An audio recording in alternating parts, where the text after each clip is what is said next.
Body को maintain और fit रखना बेहद जरूरी हो गया है। आज के समय में स्वस्थ रहना तो हर कोई चाहता है, पर आज के भागदौड़ भरी जिंदगी में रोजाना डाइट फॉलो कोई नहीं कर सकता है। तो आज हमारे साथ बात करने के लिए जुड़ी है धनबाद के nutrition expert doctor Manisha Meenu. आज हम इनसे ये जानने का प्रयास करेंगे कि रोजाना कौन से डाइट को फॉलो करे और कौन सा एक्सरसाइज करे ताकि बॉडी मेंटेन और फिट रह सके। तो आइए हम सीधा इनसे जुड़ते हैं और यह जानने का प्रयास करते हैं बॉडी को मेंटेन और फिट रखने के लिए कौन सा एक्सरसाइज और या डाइट फॉलो किया जाना चाहिए। बॉडी को मेंटेन या फिट करने के लिए एक्सरसाइज वाइज आप कार्डियो भी कर सकते हैं, रेजिस्टेंस ट्रेनिंग भी कर सकते हैं। दोनों ही का मिक्सचर हमेशा बॉडी फिट रखने के लिए बहुत इम्पॉर्टेंट है। दूसरा, न्यूट्रिशन वाइज देखा जाए तो न्यूट्रिशन बेसिकली होता है कि हम संपूर्ण न्यूट्रिशन लें जिसमें सही मात्रा में प्रोटीन भी हो, कार्बोहाइड्रेट्स भी हो, फैट्स भी हो और वाटर और बाकी विटामिन और मिनरल्स भी हों। इनका ख्याल रखना बहुत ज़रूरी है कि इनकी मात्रा कितनी सही है।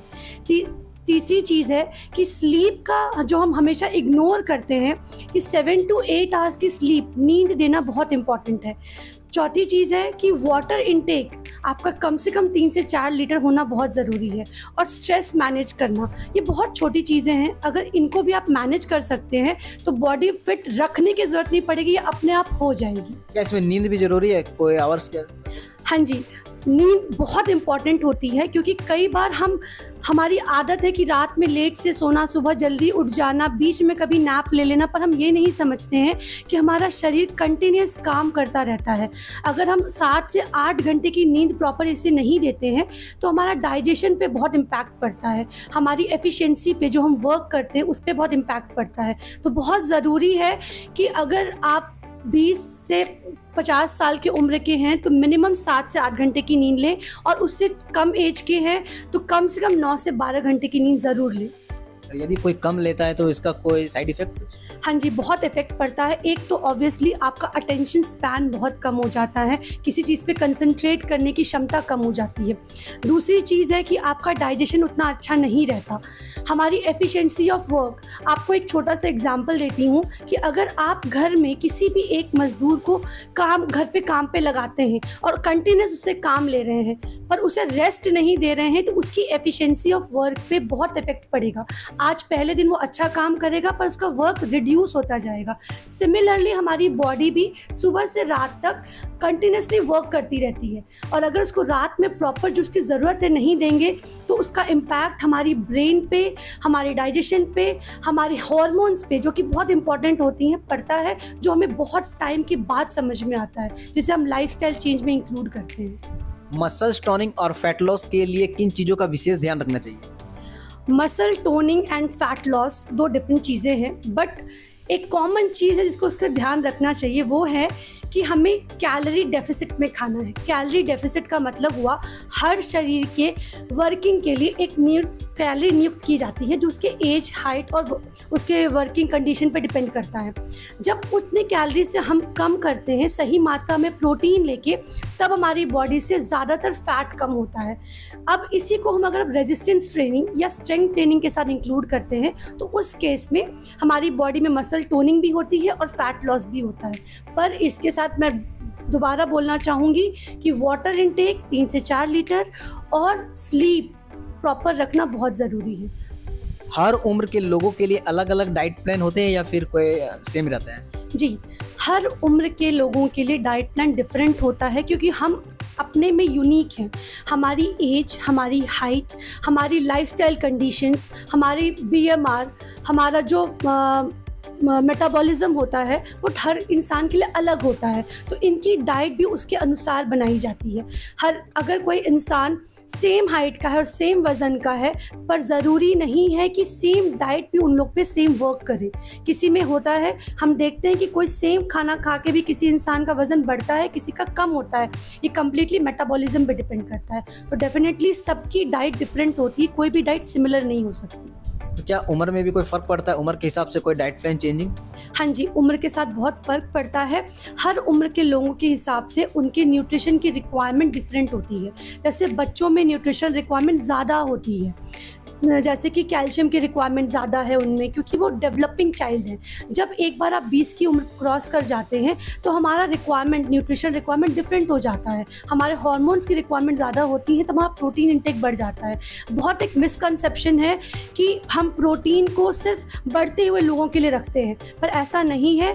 मैं ये बोलना चाहूँगी जो सीनियर सिटीजन्स हैं उनके लिए भी प्रोटीन की रिक्वायरमेंट उतनी ही ज़्यादा है, क्योंकि उनको भी प्रोटीन की ज़रूरत है। जो टिश्यूज़ डैमेज हो जाते हैं उनको रीजनरेट करने के लिए प्रोटीन ज़रूरत है। इसीलिए हर उम्र के लोगों के लिए डाइटरी रिक्वायरमेंट्स डिफरेंट होती है। क्या क्या डाइट और प्रोटीन? डाइट प्रोटीन में बेसिकली देखिए क्या होता है, हर एक की मार्किंग होती है। जनरली जो एवरेज बोला जाता है, जो नेशनल इंस्टीट्यूट ऑफ हेल्थ का अकॉर्डिंग बोला गया, जो हैदराबाद में है NIN, उसने कहा है कि 0.8 से लेके 1 ग्राम पर बॉडी वेट हर इंसान को देना चाहिए प्रोटीन, पर ये रिक्वायरमेंट चेंज होती है। अगर सीनियर सिटीजन्स हैं तो 1.3 ग्राम पर बॉडी वेट देना चाहिए। अगर कोई बहुत हैवी वर्कलोड करता है तो उसकी 2 ग्राम पर बॉडी वेट होता है। तो बहुत चीज़ पर डिपेंडेंट है ये प्रोटीन इंटेक, पर प्रोटीन इंपॉर्टेंट है। मिनिमम भी अगर आप 70 to 80 ग्राम्स ऑफ प्रोटीन पूरे दिन भर में लेते हैं, जो हमारे इंडियन डाइट में नहीं है, तब भी आपका हेल्थ बहुत बेटर हेल्थ स्टेटस पे रहता है। तो क्या मैम बिना एक्सरसाइज और जिम किए भी बॉडी को मेंटेन रखा जा सकता है? हाँ, एक हद तक रख सकते हैं। एक होता है एक्सरसाइजिंग एक्टिविटी, एक होती है नॉन एक्सरसाइजिंग एक्टिविटी। हम नॉन एक्सरसाइजिंग एक्टिविटीज़ को इंक्लूड करके अपने हेल्थ को बेटर कर सकते हैं, जिसमें आता है कि आप जनरल भी घर में जो वर्क करते हो, हेल्पर्स की मदद कम लेके खुद वो काम करके भी हम अपनी स्टेप काउंट को बढ़ा सकते हैं। दूसरी चीज़ें हैं कि नीचे से सामान उठाना या कुछ लाइटर वेट्स को उठाना, वो हम अगर खुद से करें तो हो सकता है स्टेप काउंट्स बढ़ा के। नॉर्मल योगा करके, ब्रीदिंग एक्सरसाइजेस करके भी हम बिना जिम गए भी अपने हेल्थ को मेंटेन कर सकते हैं।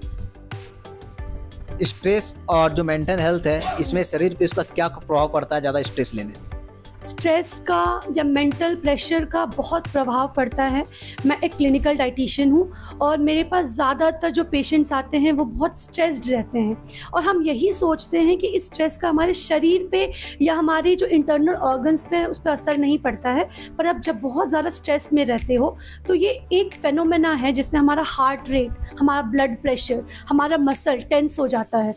ये कम करना बहुत ज़रूरी है, क्योंकि अगर हम हायर हार्ट रेट पे मेंटेन रहें तो हमारे हार्ट स्ट्रोक भी हो सकता है या ब्रेन डैमेज भी हो सकता है। इनका असर हमारे हार्मोन्स की फंक्शनिंग पे भी पड़ता है। जब आप बहुत स्ट्रेस्ड रहते हो तो स्ट्रेस हार्मोन कॉर्टिसोल जो रिलीज़ होता है वो हमारे बाकी हार्मोन्स की फंक्शनिंग को रिड्यूस कर देता है, जिसका असर आपकी डाइजेशन पे भी होता है, कंसंट्रेशन पे भी होता है, कंसीविंग पे भी होता है। तो कई सारी ऐसी चीज़ें हैं जिन पे अगर आप स्ट्रेस रिलेटेड चीज़ें रखते हैं अपनी बॉडी में या अपने सराउंडिंग में, तो आपका बॉडी हेल्थ डिटोरिएट करता है। इसलिए स्ट्रेस मैनेज करना बहुत ज़रूरी है। आजकल देखा गया है कि बॉडी को मेंटेन और फिट रखने के लिए मार्केट में बहुत अलग अलग तरह के सप्लीमेंट निकले हैं। तो क्या ये सब सप्लीमेंट को लेना कितना हद तक सही है? क्या इसका कोई साइड इफेक्ट भी होता है? सप्लीमेंट का मतलब होता है कि हमें वो चीज़ें लेना जो हमारे खाने से हमें नहीं मिल रही हैं, उन्हें कहते हैं हम सप्लीमेंट। सप्लीमेंट लेना उन्हीं के लिए उचित होता है जिनके अंदर उसकी डेफिशिएंसी होती है। अगर किसी में कैल्शियम की डेफिशिएंसी है या कोई प्रोटीन ले रहा है और उसके खाने से प्रोटीन नहीं पूरा हो रहा है, तो सप्लीमेंट लेने में कोई बुरी चीज़ नहीं है। लेकिन सप्लीमेंट हमेशा डॉक्टर्स या हेल्थ एक्सपर्ट या न्यूट्रिशनिस्ट के सुपरविजन में ही लेना चाहिए। अदरवाइज़ उसको ना लें जब आपको नॉलेज नहीं है, तो उसके साइड इफ़ेक्ट्स भी हो सकते हैं। इसलिए हमेशा सप्लीमेंट्स लें जब आपको आपके डाइट से नहीं मिल रहा है। अगर डाइट से वही चीज़ मिल रही है तो सप्लीमेंट की ज़रूरत नहीं है। वेट लॉस के लिए इंटरमिटेंट फास्टिंग कितना प्रभावी साबित होता है? वेट लॉस के लिए बेसिकली एक ही चीज़ इम्पॉर्टेंट है, वो है calorie deficit. Intermittent fasting basically क्या करता है, वो हमारे खाने वाली विंडो को कम कर देता है। ये दो चीज़ों में डिवाइडेड रहती है कि आपने 16 आवर्स का फास्टिंग किया, 8 आवर्स की विंडो में आप खाना खा रहे हैं। तो बेसिकली हम क्या कर रहे हैं कि हम अपने खाने वाली विंडो को ही कम कर दिया है। 8 घंटे में आप कम खाना खा पाते हैं, जिसके कारण क्या होता है, हम डेफिसिट में चले जाते हैं, तो ऑटोमेटिकली हमारा वेट लॉस हो जाता है। जनरली साइंस कहता है, बहुत सारे रिसर्च इस पे हो चुके हैं कि डायबिटीज़ या जिनका थायराइड प्रॉब्लम है या PCOS है, इनमें इंटरमिटेंट बहुत फ़ायदेमंद साबित हुआ है। पर ये प्रूव नहीं हुआ है कि वो इंटरमिटेंट की वजह से हुआ या कैलोरी डेफिसिट पे थे इसकी वजह से हुआ। विटामिन के लिए लोगों को कौन कौन सी हरी सब्जियां खाना चाहिए ताकि शरीर मजबूत हो और फिट रह सके? विटामिन्स मिनरल्स के लिए बहुत ज़रूरी है कि आपके खाने में कम से कम 2 से 3 बार हरी सब्जियां हों, जिनमें पालक, गोभी, बैंगन, भिंडी, लौकी सब इंक्लूडेड हैं। फ्रूट्स कम से कम कोई भी एक होना चाहिए जो भी स्पेशली सीजनल हो, क्योंकि जो अनसीजनड होता है उसमें ऑब्वियसली उनको पकाने के लिए अलग तरह के फर्टिलाइजर्स यूज़ की जाती हैं जो नहीं यूज़ करना चाहिए। तो जो सीजनल है वो फ्रूट्स लें। ये सफिशिएंट होता है कि अगर हम संतुलित आहार लें, सही मात्रा में फ्रूट्स, सही मात्रा में वेजिटेबल्स, सही मात्रा में दालें, वैरायटी की दालें, तो हमारा संतुलित आहार ही हमें फिट रखने के लिए सफिशिएंट होता है। कौन कौन सा एक्सरसाइज ज़्यादा प्रभावी होता है? जैसे मैंने पहले ही कहा था कि exercise mix of strength training और कार्डियो का हमेशा हेल्पफुल रहा है। कोई भी तरह का एक्सरसाइज अगर आप 150 मिनट पर वीक करते हैं, मतलब आधे घंटे भी अगर एक हफ्ते में करते हैं, आधे घंटे हर दिन, 5 दिन भी, तो आपका वो स्ट्रेंथ ट्रेनिंग या कार्डियक हेल्थ बेटर होता है। तो अगर कोई भी भले आप वॉकिंग कीजिए या नॉर्मल हल्के लाइटर वेट ऑफ डंबल से भी एक्सरसाइज कीजिए, तब भी आपके मसल टोनिंग होंगे। ज़रूरी नहीं है कि आप हैवी लिफ्टिंग ही करें, ये आपके पर्सनल चॉइस पे डिपेंड करता है। पर अगर आधे घंटे की भी हर दिन आप एक्सरसाइज करते हैं तो वो आपकी हेल्थ को बेटर करने के लिए बहुत हेल्पफुल रहता है। तो आज के भागदौड़ भरी जिंदगी में जो बॉडी को मेंटेन फिट नहीं रख पाते हैं, काम से उनको फुर्सत नहीं मिल पाता, तो ऐसे लोगों को आप क्या कुछ सलाह देना चाहते हैं? देखिए, मैं एक ही सलाह देती हूँ कि हम जो भी अपनी लाइफ में कर रहे हैं ये हमारी बॉडी को फिट रखने के लिए, अपनी लाइफ को अच्छा बनाने के लिए ही कर रहे हैं। हमें अपनी प्रायोरिटी समझनी होगी। अगर हम अपनी प्रायोरिटी नहीं समझेंगे तो अपने हेल्थ को भी उतना वैल्यू नहीं करेंगे। तो सबसे ज़्यादा इम्पॉर्टेंट है कि हम अपनी प्रायोरिटी अपने हेल्थ को करें। एक एग्जाम्पल ही दूंगी इसके लिए कि हम पूरी उम्र अपनी हेल्थ का ख्याल नहीं रखते हैं, बस हम उस चीज़ के लिए पैसे जोड़ते रहते हैं कि बाद में जाके ये हॉस्पिटल में काम आएगा। तो ये बहुत बेटर है कि हम पहले से ही इस चीज़ की, बहुत बड़ी चीज़ नहीं होती है अपने हेल्थ का ख्याल रखना। जैसे मैंने कहा, सही मात्रा में खाना, सही मात्रा में एक्सरसाइज, वाटर इनटेक, स्लीप का अच्छा होना ही सफिशिएंट है अपने हेल्थ का ख्याल रखने के लिए। तो भाग दौड़ ज़िंदगी में हम अपनी नींद का, अपने खाने का, अपने पानी का ख्याल तो रख ही सकते हैं। ये बहुत बड़ी चीज़ नहीं है। अपने हेल्थ को प्रायोरिटी देना बहुत इंपॉर्टेंट है। Okay, thank you. जैसा कि अभी आपने डॉक्टर मनीषा मीनू को सुना, उन्होंने बताया कि सही मात्रा में खाना जैसे दाल, चावल और सब्जी हो गए, और साथ ही सही मात्रा में नींद भी जरूरी है, और सही मात्रा के साथ पानी पीना भी हमारे सेहत के लिए काफी लाभदायक साबित हो सकता है।